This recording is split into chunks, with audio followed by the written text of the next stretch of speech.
रे देख के अंदाजा लगाया जाता है उम्र का, ये गेस्ट वर्क होता है। इसमें सुप्रीम कोर्ट के बहुत वाज़ेह नज़ीरें हैं। तो बजाय इसके किसी एक डॉक्टर के गेस्ट वर्क पे रिलाय किया जाए, मल्टीपल डॉक्टर्स का बोर्ड होता है और मल्टीपल डॉक्टर्स जो हैं वो बोर्ड के तहत जो एक ओपिनियन सामने आता है उस पर लेके वो काम करते हैं। मजीद ये कि इसके साथ हमें जब चालान पड़ा तो हमें नजर आता है कि मरकजी जो मुल्जिम है इस केस का, ज़हीर अहमद, जिसके साथ निकाहनामा एक सामने आया मुबैना, उसकी इंटेरोगेशन। बिस्मिल्लाहिर्रहमानिर्रहीम, अस्सलाम वालेकुम, आपको खुशामदीद। मैं हूं सलमान मिर्जा और आप देख रहे हैं मेरा YouTube channel sum up with Salman Mirza. बहुत शुक्रिया जनाब, ये वीडियो देखने के लिए आपने वक्त निकाला है। मैं तहे दिल से आप सबका शुक्रिया अदा करता हूं और मेरी दुआ है कि आप जहां हो खैर वाफियत से हों, सेहतमंद हों और तंदुरुस्त हों। जनाब, क्या दुआ ज़हरा के वापस कराची आने की उम्मीद हो चली है? अगर आप मुझसे पूछेंगे तो उसका जवाब काफ़ी हद तक हाँ मैं आपको दे सकूंगा, क्योंकि इस वक्त जो डेवलपमेंट नज़र आ रही है, जो चीज़ें चेंज होती हुई नज़र आ रही हैं, उसके बाद ये कहा जा सकता है, कयास आराई की जा सकती है, ये उम्मीद बांधी जा सकती है। और कहते हैं ना जनाब, उम्मीद पर दुनिया कायम है। तो अब एक ऐसी चीज़ नज़र आ रही है जिससे ये उम्मीद हो चली है कि दुआ ज़हरा दोबारा से पंजाब से निकलकर कराची अपने घर वालों के पास, या घर वालों के पास नहीं तो कम से कम ज़हीर और उसके घर वालों से दूर ज़रूर हो सकेंगी। कम से कम वो यहाँ पर आ सकेंगी, फिर उनका बयान भी रिकॉर्ड किया जा सकेगा। ये तमाम बातें मैं आपसे क्यों कर रहा हूँ, उसकी वजह है जनाब, मेहदी काज़मी साहब ने एक बड़ा ऐलान किया है और ये ऐलान भी मैं आपके सामने रखूँगा। उन्होंने एक अच्छा मूव भी किया है। अल्ताफ़ हुसैन खोसा उनके पुराने वकील थे और सिंध हाई कोर्ट तक उनके वकील थे, जब भी अगवा और बाजियाबी का केस था उस हवाले से वो सारे मामलात को देख रहे थे। लेकिन जनाब, उन्होंने अपनी लीगल टीम को शिफ्ट किया है, आगे किया है। ये आप समझ लें कि उन्होंने अपने सारे मामलात अब एक नए वकील जिब्रान नासिर साहब के हवाले कर दिए हैं। अभी जिब्रान नासिर साहब अभी थोड़ी देर पहले प्रेस कॉन्फ्रेंस कर रहे थे कराची प्रेस क्लब के अंदर। मेहदी काज़मी साहब के साथ ये प्रेस कॉन्फ्रेंस होनी थी और इसमें उन्होंने कई सवालात उठाए हैं, कई पॉइंट्स उठाए हैं, जिसके बाद मैं ये बात कहने को आपको शायद ये समझ लें कि ये बात मैं कहने के काबिल हुआ हूँ कि अब दुआ ज़हरा की वापसी काफ़ी हद तक हो सकेगी, क्योंकि मेडिकल रिपोर्ट जिसमें उसकी उम्र 17 साल बताई गई, इस पर काफ़ी ज़्यादा बात की गई। बहुत सारी चीज़ें ऐसी जिस पे पुलिस ने तफ्तीश नहीं की और पुलिस को तफ्तीश करनी चाहिए थी, उस पर बात की गई। और कई ऐसे मामलात हैं जिस पर आज बात की गई है। तो जनाब, इस व्लॉग को आपने आखिर तक ज़रूर देखना है। लेकिन आगे बढ़ने से पहले आपसे गुजारिश है, अगर आपने मेरा चैनल सब्सक्राइब नहीं किया, सलमान मिर्ज़ा ऑफिशियल, मेरे यूट्यूब चैनल को सब्सक्राइब ज़रूर कीजिए, बेल आइकन ज़रूर दबाइए। जनाब, आज की प्रेस कॉन्फ्रेंस में पासपोर्ट की भी बात की गई, नए NIC की भी बात की, नादरा का भी जिक्र किया गया और तमाम बातें इसलिए की गई क्योंकि अदालत की जानिब से ये फैसला आया था कि जनाब ये केस अब निपटा दिया गया है। दुआ ज़हरा जिसके साथ जाना चाहती हैं चली जाएं, चाहे वो अपने घर वालों के साथ जाना चाहती हैं, माँ बाप के साथ जाना चाहती हैं तो सौ बिस्मिल्लाह। लेकिन अगर वो ज़हीर के साथ जाना चाहती हैं तब भी इसमें कोई रुकावट नहीं डाली जाएगी। उसके बाद आनन फानन हम देखा कि दुआ ज़हरा को कराची से लाहौर मुंतकिल कर दिया गया। अब जब लाहौर मुंतकिल किया गया, उसके बाद लाहौर हाई कोर्ट में समाअत हुई। लाहौर हाई कोर्ट में समाअत थी ज़हीर अहमद की वालिदा की जानिब से कि जनाब हमारे घर वालों को हिरासत किया जा रहा है, और उस केस में भी कराची यानी सिंध हाई कोर्ट का जो फैसला था उसको रखा गया और ये कहा गया जनाब कि ये बात हकीकत है कि दुआ ज़हरा को जिसके साथ जाना है वो जा सकती है, इसमें कोई दो राय नहीं है। और साथ साथ इनके वालिदैन यानी ज़हीर अहमद के घर वालों को किसी तौर पर भी हिरासा नहीं किया जाए। ये एक बात तो सामने आ गई। लेकिन इस सारे मामले में पुलिस की बददियानती अगर ये कहा जाए मुबैना तौर पर तो ये खुलकर सामने आई है।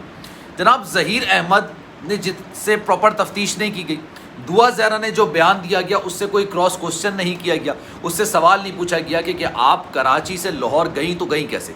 आज जिब्रान नासिर ने कई इतने सवालात उठाए हैं जो अब वो सुप्रीम कोर्ट में इस सारी पिटीशन दायर करने जा रहे हैं और ये भी कह रहे हैं कि जो सिंध हाई कोर्ट का फैसला है उसको कलअदम करार दिया जाए और साथ साथ इसका ट्रायल आगे बढ़ाया जाए। उन्होंने कहा कि जनाब, एक लड़की के मेडिकल पर आप भरोसा कर रहे हैं, जो मेडिकल सिर्फ एक डॉक्टर की जानिब से बनाया गया है। इसके लिए पूरा बोर्ड तश्कील दिया जाता है और बोर्ड तश्कील देने के बाद इस बात का फैसला किया जाता है कि जनाब मेडिकल रिपोर्ट में क्या क्या चीज़ें निकल कर सामने आई हैं। लेकिन इस सारे मामले में मेडिकल बोर्ड तश्कील नहीं दिया गया। सिर्फ एक डॉक्टर जो कि कहा जाता है कि जूनियर डॉक्टर हैं, उनकी बात, लरेब शायद उनका नाम है, और उनकी बिहाफ पर ये मेडिकल रिपोर्ट तैयार की गई और ये अदालत में पेश कर दी गई। अब वो ये सवाल उठाते हैं और ये सवाल बचा है, ये कई दिनों से मैं ये सवाल अपने व्लॉग्स में उठा रहा हूँ कि या फिर दुआ ज़हरा के वालिदैन का निकाहनामा जाली है, उसमें जो डेट लिखी है वो गलत है, फिर उनको पकड़ा जाए कि भाई ये डेट क्यों लिखी गई। फिर जो दुआ ज़हरा पैदा हुई उनका बर्थ सर्टिफिकेट है, बेफॉर्म है, उसमें जो डेट लिखी गई है उनको भी पकड़ाना चाहिए कि भाई ये कैसे आपने लिख दिया, ये आपने 3 साल बढ़ा के क्यों लिख दिया, 14 साल उसमें उम्र पता चल रही है लेकिन 17 साल बताई गई। ऐसे कई सवालात हैं।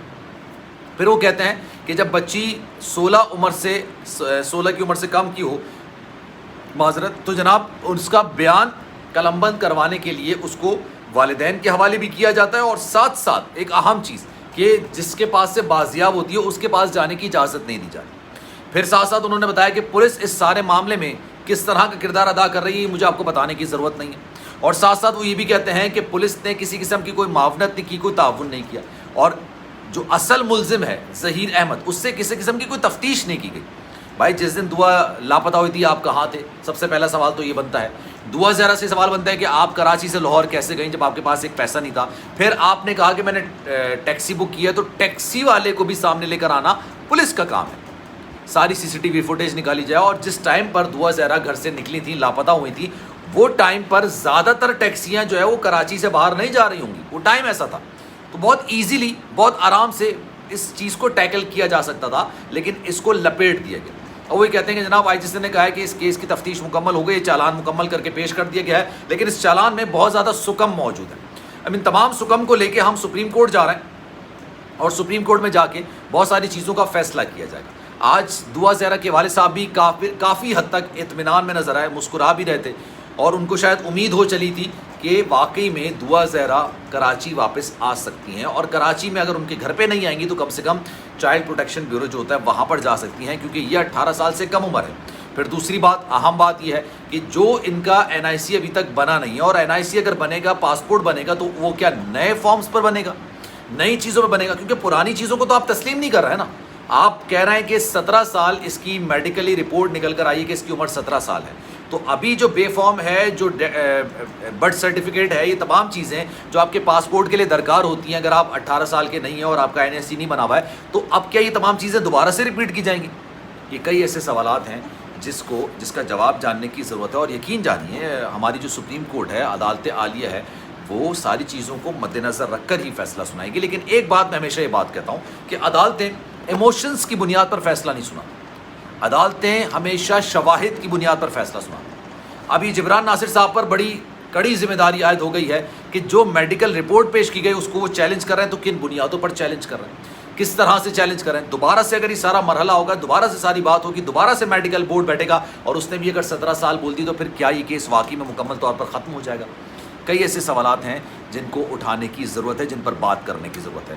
تو جناب اس پر آپ کی رائے کیا ہے؟ کامنٹ سیکشن میں رائے کا اظہار ضرور کیجیے گا۔ سلمان مرزا کو دیجیے اجازت، لیکن جانے سے پہلے آپ سے گزارش ہے اگر آپ نے میرا چینل سبسکرائب نہیں کیا، سلمان مرزا آفیشیل میرے یوٹیوب چینل کو سبسکرائب ضرور کریں، بیل آئیکن ضرور دبائیں۔ خیال رکھیے گا اپنا، زندگی رہی، صحت رہی، انشاءاللہ اگلی ویڈیو میں آپ سے پھر ملاقات۔ اللہ حافظ۔